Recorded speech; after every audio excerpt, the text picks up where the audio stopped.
Selamat siang dan salam sejahtera. Perkenalkan, nama saya Veronica Selvi. Saya dari kelas A pagi, mata kuliah morfologi yang diampu oleh Pak Haryadi, Magister Pendidikan. Baiklah, di sini saya akan menjelaskan proses morfologis. A. Hakikat proses morfologis. Proses morfologis ialah peristiwa atau cara membentukan kata-kata dengan menghubungkan morfem yang satu dengan morfem yang lainnya. Dalam proses morfologis, yang menjadi bentuk terkecil adalah morfem dan bentuk terbesarnya ialah kata. Selanjutnya B, yaitu proses morfologis dan bentuk-bentuknya adalah proses morfologis yang merupakan pembentukan kata-kata dengan jalan menghubungkan morfem yang satu dengan morfem yang lainnya. Itu bentuk dasarnya mungkin berupa pokok kata, kata dasar, bentuk kompleks, frase, kata dan pokok kata, atau berupa pokok kata dengan pokok kata. Baiklah, selanjutnya bentuk dasar berupa kata. Contohnya itu seperti terpandai, bentuk dasarnya berupa kata pandai. Anak-anak, bentuk dasar berupa kata anak. Selanjutnya membangunkan, kata dasarnya itu bangun. Baiklah, yang selanjutnya adalah bentuk dasar berupa pokok kata. Contohnya seperti berjuang, bentuk dasar berupa pokok katanya itu juang, bertemu yaitu temu, mengalirkan yaitu alir, bersandar yaitu sandar. Yang selanjutnya adalah bentuk dasar berupa frase. Contohnya seperti ketidakadilan, bentuk dasar berupa frasenya yaitu tidak adil. Yang selanjutnya ketidaktahuan menjadi tidak tahu. Baiklah, contoh yang selanjutnya itu dari bentuk dasar terdiri atas kata dengan kata. Contohnya seperti rumah sakit, bentuk dasar berupa kata dan katanya yaitu rumah dan sakit. Yang selanjutnya meja makan, bentuk dasar berupa katanya merupakan meja dan makan. Baiklah, contoh yang selanjutnya itu dari bentuk dasar terdiri atas kata dengan pokok kata. Contohnya seperti pasukan tempur, bentuk dasar berupa bentuk kata dan pokok katanya seperti pasukan dan tempur. Gedung juang yang bentuk dasarnya berupa bentuk kata dan pokok katanya itu seperti gedung dan juang.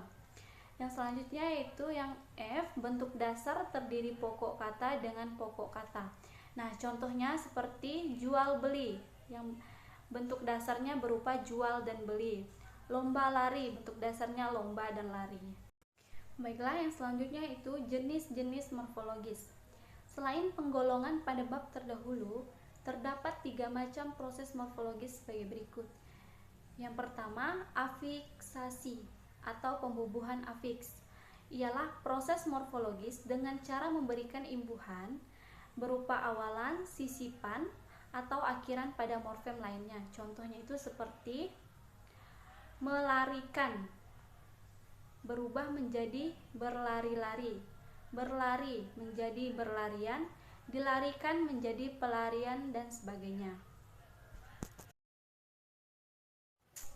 Yang B, reduplikasi atau bentuk ulang.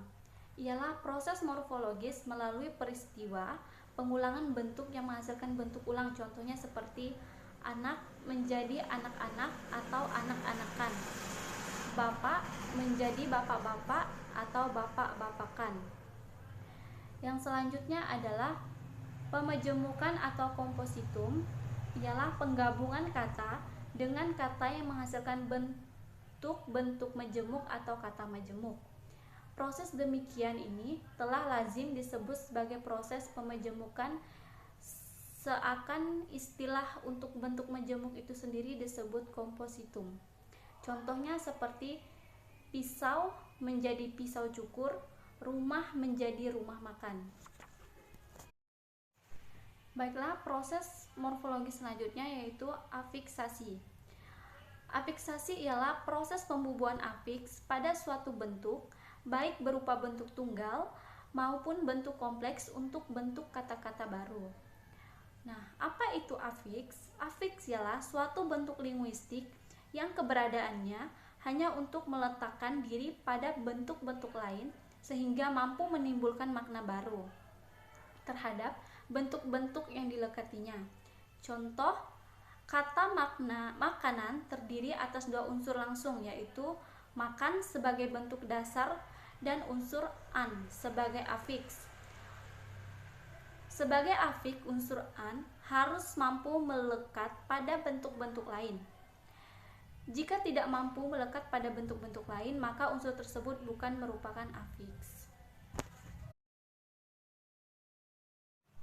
Misalnya itu seperti makanan ditambah an sama dengan makanan, minum ditambah an sama dengan minuman, satu ditambah an sama dengan satuan. Afiks sama dengan dapat melekat pada berbagai bentuk. Yang kedua yaitu ciri-ciri afiks. Afiks merupakan unsur langsung. Afiks merupakan unsur pembentuk kata-kata baru di samping unsur lainnya. Contohnya ber tambah lari sama dengan berlari. B. Afiks merupakan bentuk terikat sebagai unsur langsung pembentuk kata-kata baru.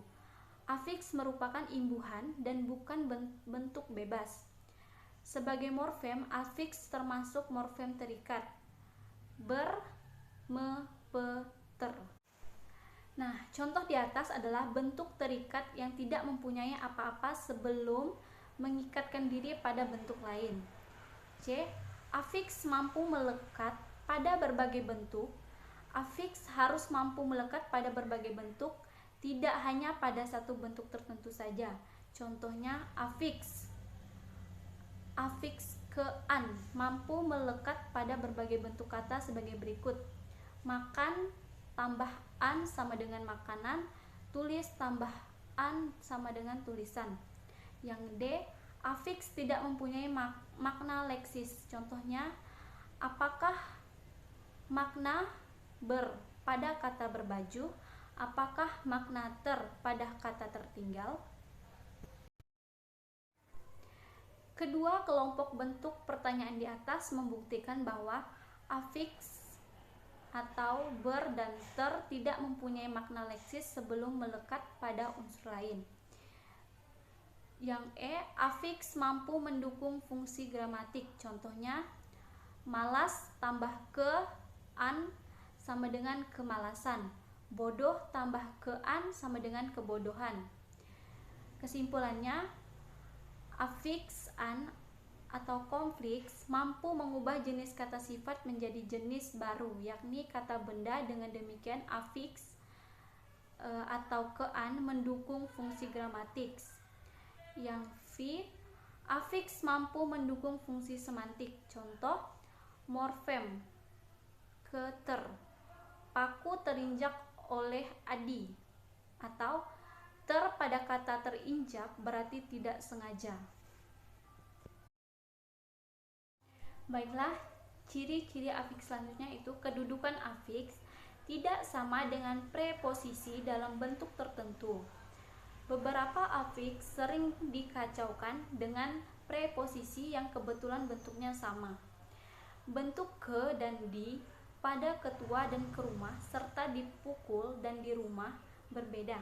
Contohnya, ke rumah sama dengan ke tambah rumah, di rumah sama dengan di tambah rumah. Ciri yang selanjutnya yaitu kedudukan afiks tidak sama dengan bentuk klitik. Contohnya, rumahku sama dengan rumah, ku bukan afiks. Rumahnya sama dengan rumah, nya bentuk klitik.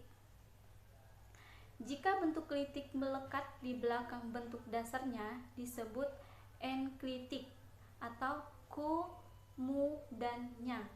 Jika melekat di depan bentuk dasar di sebuah prokolitik adalah ku dan kau.